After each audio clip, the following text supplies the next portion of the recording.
শীতের দিনে টাটকা সবজি, টাটকা মাছ দেখে কীরকম একটা যেন ঝোল ঝোল খেতে ইচ্ছা করে। তাই বানিয়ে নিলাম শীতের সবজি দিয়ে রুই মাছের ঝোল। নমস্কার বন্ধুরা, ভুরি ভোজে আপনাদের সবাইকে স্বাগত। আজকে বানাবো শীতের সবজি দিয়ে রুই মাছের ঝোল। ফুলকপি, আলু, বেগুন যে কোনো ধরনের সবজি ব্যবহার করতে পারেন। আমি এখানে বানিয়েছি ফুলকপি, আলু আর বেগুন দিয়ে রুই মাছের ঝোল। সমস্ত সবজিগুলো আমরা প্রথমে টুকরো টুকরো করে কেটে নেব। এছাড়াও আমি এতে দিয়েছি একটা টুকরো করে কাটা পেঁয়াজ, টমেটো আর কাঁচা লঙ্কা।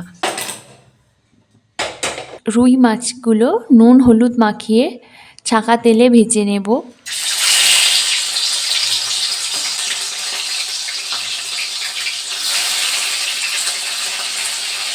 আমাদের রান্নাগুলো ভালো লেগে থাকলে প্লিজ চ্যানেলটা সাবস্ক্রাইব করুন, বেল আইকনে ক্লিক করুন নিত্য নতুন ভিডিওর নোটিফিকেশান পাওয়ার জন্য। আর অবশ্যই কমেন্ট করে জানাবেন আমাদের রান্নাগুলো আপনাদের কেমন লাগছে। আপনাদের কাছেও যদি কোনো ইউনিক রেসিপি থাকে তাহলে কমেন্টে লিখে দিন, আমরা অবশ্যই আপনার রেসিপি তুলে ধরবো আমাদের চ্যানেলের মাধ্যমে।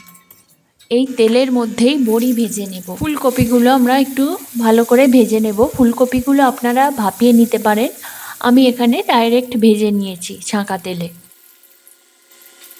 তেলের মধ্যে একটু কালো জিরে ফোড়ন দেব আর আলুগুলো ছেড়ে দেব। আলুগুলো ভাজা ভাজা হয়ে আসলে আমরা তার মধ্যে দিয়ে দেব পেঁয়াজ কুচি, টুকরো করে কেটে রাখা বেগুন। ভালো করে নেড়ে চেড়ে আমরা দিয়ে দেব টমেটো কুচি আর গোটা চেরা কাঁচা লঙ্কা। থেকে দিয়ে দেব স্বাদ মতো লবণ, কাঁচা লঙ্কা বাটা, হলুদ গুঁড়ো, জিরে গুঁড়ো, ধনে গুঁড়ো, ভাজা ফুলকপিগুলো। সমস্ত সবজি এইভাবে ভালো করে কষে নিতে হবে।